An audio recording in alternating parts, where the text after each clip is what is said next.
Todo estudante de direito ambiental sabe que esse ramo do direito se ocupa da proteção jurídica da fauna e da flora, do solo, da água e do ar atmosférico, e que alguns autores incluem ainda a proteção do patrimônio cultural e a sadia qualidade de vida nos espaços construídos, ou seja, nas cidades, no escopo da disciplina.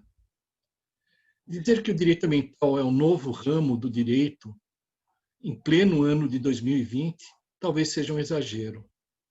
No entanto, se nós pensarmos na história do direito civil e do penal, ou mesmo do direito administrativo e do tributário, nós iremos notar que o direito ambiental não tem uma bibliografia tão antiga e ainda está longe de ocupar a posição de destaque que essas outras disciplinas têm nas faculdades de direito.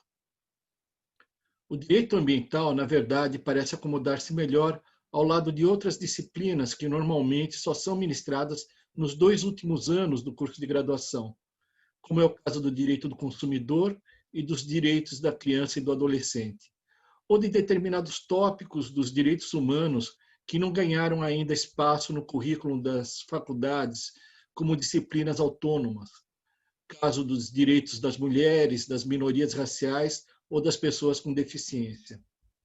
Enfim, o direito ambiental não é mais um novo ramo do direito, mas não tem ainda uma tradição equivalente a de certas disciplinas do direito privado, caso do direito civil ou do direito comercial, ou do direito público, caso do direito administrativo, do direito constitucional e do direito penal.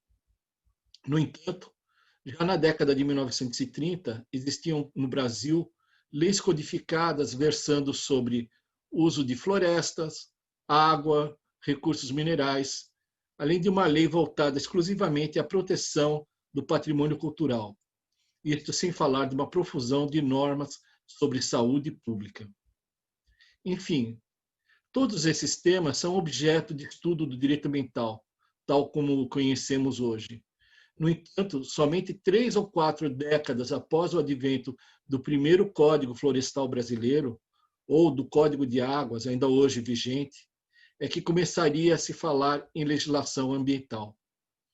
Essa demora no reconhecimento da existência de um direito ambiental não foi o fenômeno ocorrido somente aqui no Brasil, mas em praticamente todo o planeta. Mesmo já existindo um grande número de normas versando sobre a proteção da saúde humana e dos recursos naturais, até mesmo antes do início do século XX, só no final da década de 60 e início dos anos 70 é que a expressão direito ambiental começou a ser utilizada pela comunidade jurídica. Falar dos anos 60 é falar de um período de grande efervescência cultural e política. É nessa época que o mundo passa a perceber a necessidade de regulamentação das comunicações, do desenvolvimento, das relações de consumo, dos direitos das minorias raciais, das pessoas com deficiência e das mulheres. E, claro, também do meio ambiente. Uma nova onda de direitos formava-se num cenário histórico bastante peculiar. A Segunda Guerra Mundial havia acabado há pouco mais de 15 anos e vivia-se o clima da chamada Guerra Fria entre Estados Unidos e União Soviética. Logo nos primeiros anos dessa década, surge o direito do consumidor. Na verdade, uma importante plataforma política de John Kennedy, então presidente dos Estados Unidos, que se voltava a um segmento da sociedade norte-americana, até então totalmente vulnerável ante a propaganda enganosa no comércio. Pouco mais à frente, inicia-se a construção de um sistema de direitos das pessoas com deficiência, em grande parte resultado das reivindicações dos veteranos da Guerra do Vietnã, muitos deles regressando mutilados para suas casas e sem quaisquer direitos assegurados para o gozo pleno de sua cidadania. A luta pela igualdade de gênero, também dessa mesma época, foi consequência direta da emancipação sexual das mulheres. E, por fim, a busca da igualdade racial teve como pano de fundo tanto a luta de grande número de soldados negros na Coreia e no Vietnã, como a reação e o repúdio aos atentados racistas. Foi nesse contexto histórico, social e político que se formou uma nova consciência sobre a qualidade ambiental. Esta conscientização só foi possível em razão da conjugação de diversos fatores, de certa forma interligados. Em meados dos anos 40, a humanidade começou a entender realmente o que havia sido o fim da Segunda Guerra Mundial, com a divulgação dos terríveis efeitos da radioatividade nas regiões atingidas pelas bombas atômicas em Hiroshima e Nagasaki, e das experiências nucleares em ilhas do Pacífico. Na década de 50, particularmente chocantes foram as mortes e doenças decorrentes da poluição atmosférica em Londres, o grande aliado dos Estados Unidos na Europa. E no início dos anos 60, devemos nos lembrar ainda do extermínio de aves e animais silvestres em consequência da pulverização de DDT na lavoura, tema desenvolvido por uma mulher chamada Rachel Carson em seu livro Primavera Silenciosa, Silent Spring, que se tornou um campeão de vendas na época.